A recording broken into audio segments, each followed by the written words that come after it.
ఎత్తున form 7లు upload కావడాన్ని TDP నాయకులంతా కూడా గుర్తించారు. ఈ నేపథ్యంలోనే వాళ్ళ వద్ద ఉన్న సాక్ష్యాధారాలు పూర్తిగా సాక్ష్యాధారాలతో ఇటు కేంద్ర ఎన్నికల సంఘంతో పాటు ఇటు రాష్ట్ర హైకోర్టును కూడా ఆశ్రయించారు. ఈ నేపథ్యంలోనే ఫామ్ 7ల మీద జరుగుతున్న ఏదైతే కుట్ర ఉందో ఆ కుట్ర మొత్తం కూడా బయటపడిన పరిస్థితి. ప్రధానంగా ఫామ్ 7లు పరుచూరు నియోజకవర్గంలో పెద్ద ఎత్తున దరఖాస్తులు అయ్యాయి. 14,000 పైచిలకు ఫామ్ 7లు మొత్తం కూడా ఒక్క పర్చూరు నుంచే దాఖలయ్యాయి. ఈ నేపథ్యంలో ఇటు విచారణ జరిపిన అధికారులు కూడా 8,000 ఓట్లని తొలగించిన పరిస్థితి. మిగిలిన కూడా ప్రస్తుతం విచారణ జరుపుతున్నామని చెప్తున్న పరిస్థితి. ఈ నేపథ్యంలో పర్చూరు ఎమ్మెల్యే ఏలూరు సాంబశివరావు ఆయన కేంద్ర ఎన్నికల సంఘానికి తన దగ్గర ఉన్న సాక్ష్యాధారాలతో కూడా ఫిర్యాదులు చేశారు. ఆ తర్వాత ఆయన హైకోర్టులో కూడా దీని మీద కేసులు వేశారు. అయితే ఎమ్మెల్యే ఏలూరు సాంబశివరావు ఏదైతే ఫిర్యాదులు ఇచ్చారో ఆ ఫిర్యాదుల నేపథ్యంలో ఇటు బాపట్ల జిల్లా కలెక్టర్ రంజిత్ భాష కూడా స్పందించారు. పెద్ద ఎత్తున ఫామ్ 7లు ఏదైతే ఓట్లు తొలగింపు ప్రక్రియలో పోలీసులు కూడా పర్చూరు నియోజకవర్గంలో ఉన్న పోలీసులు కూడా దీనికి పూర్తిగా సహకారం అందించారు. ఒక వాట్సాప్ గ్రూప్ ని క్రియేట్ చేసి వాట్సాప్ గ్రూప్ ద్వారా ఈ రోజు ఎవరు ఎన్ని ఫామ్ 7ని దరఖాస్తు చేశారని చెప్పని ఎప్పటికప్పుడు ఫాలోఅప్ చేశారు. వీటన్నిటిని ఆధారాలని ఆయన ఏలూరు సంస్థలు ఇటు కేంద్ర ఎన్నికల సంఘానికి ఇచ్చారు. ఈ నేపథ్యంలోనే ముందస్తుగా ఏదైతే మాటూరు సిఐ కావచ్చు, మాటూరు ఎస్ఐ కావచ్చు, అదేవిధంగా ఎద్దలపూడి ఎస్ఐ కావచ్చు, పర్చూరు ఎస్ఐ కావచ్చు, ఈ నలుగురిని కూడా సస్పెండ్ చేశారు. ఆ తర్వాత ఏదైతే వాట్సాప్ గ్రూప్ లో ఈ ఫామ్ 7 దరఖాస్తులు మొత్తాన్ని కూడా పర్యవేక్షణ చేసిన ఇటు ఏదైతే సచివాలయ మహిళా పోలీస్ సిబ్బంది కూడా నోటీస్ ఇచ్చిన పరిస్థితి.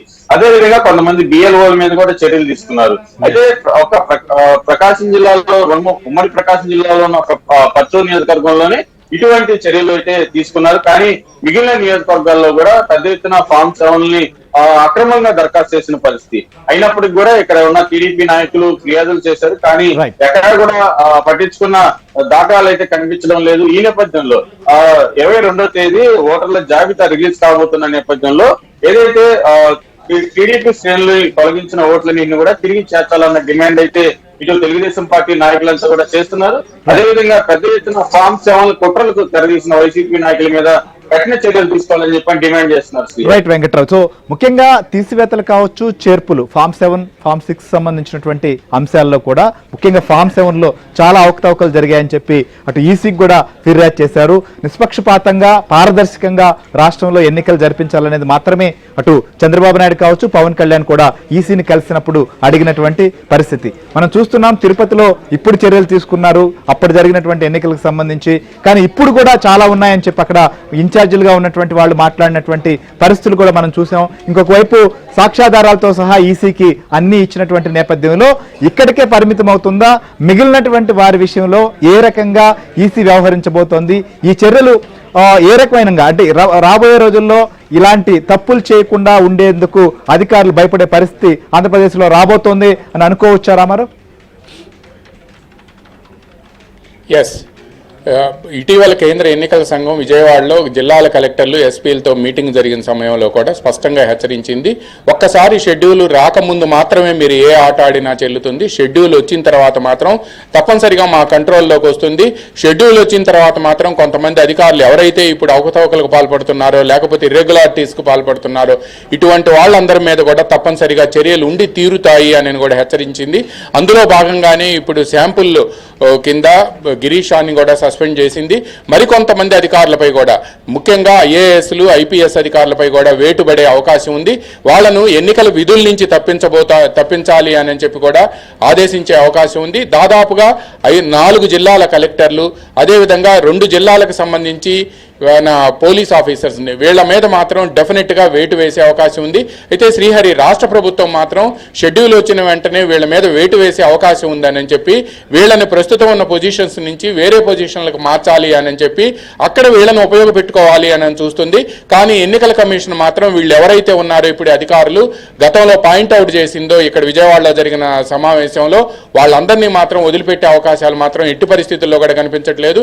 ఎందుకంటే 22వ తేదీన మదర్ లిస్ట్ వస్తున్న తరుణంలో తప్పనిసరిగా ఫైనల్ లిస్ట్ పబ్లిష్ అవుతున్న తరుణంలో కేంద్ర ఎన్నికల సంఘం వచ్చే నెలలో అంటే ఫిబ్రవరి 2nd week or 3rd week schedule announce అయ్యే అవకాశం ఉంది.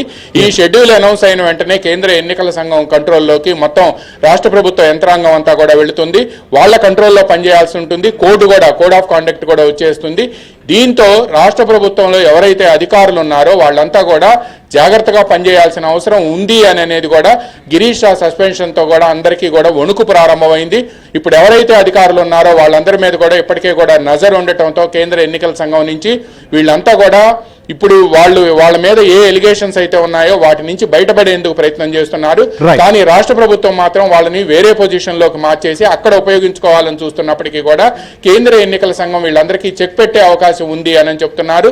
రాష్ట్ర సీఈఓని కూడా మీరు ఇంపార్షియల్ గా ఉండండి, అదేవిధంగా మీరు ఎట్టి పరిస్థితుల్లో కూడా ఎవరైతే ఇర్రెగ్యులారిటీస్ కు పాల్పడుతున్నారని చెప్పి మీకు కంప్లైంట్స్ వచ్చినాయో వాళ్ళ మీద వెంటనే విచారణ జరిపి తగిన చర్యలు తీసుకోమని కూడా ఆదేశాలు ఇచ్చి మరీ వెళ్ళింది Srihari. Right, thank you Ramarao. So ముఖ్యంగా మనం చూస్తున్నాం ఎలాగైనా అధికారంలో కొనసాగాలి, ఈసారి ఎన్నికల్లో గెలవాలని చెప్పి కొంతమంది నాయకులు ప్రజాప్రతినిధులు ఆడుతున్నటువంటి గేమ్లో అధికారులు బలయ్యేటువంటి పరిస్థితులు కూడా స్పష్టంగా కనిపిస్తున్నాయి. సో ఈసీ సీరియస్ గా దృష్టి సారించింది కాబట్టి అక్రమాలకు పాల్పడే అధికారులారా తస్మాత్ జాగ్రత్త, మీ అందరిపైన కూడా చర్యలు ఉండేటువంటి, తప్పులు చేస్తే మాత్రం చర్యలు ఉండే అవకాశాలు ఉన్నాయి. కాబట్టి ఎలక్షన్స్ సంబంధించిన విషయంలో ముఖ్యంగా ఓటర్ల జాబితాలో విషయంలో మాత్రం పారదర్శకంగా వ్యవహరించాలని చెప్పి డిమాండ్ మాత్రం వ్యక్తమవుతోంది.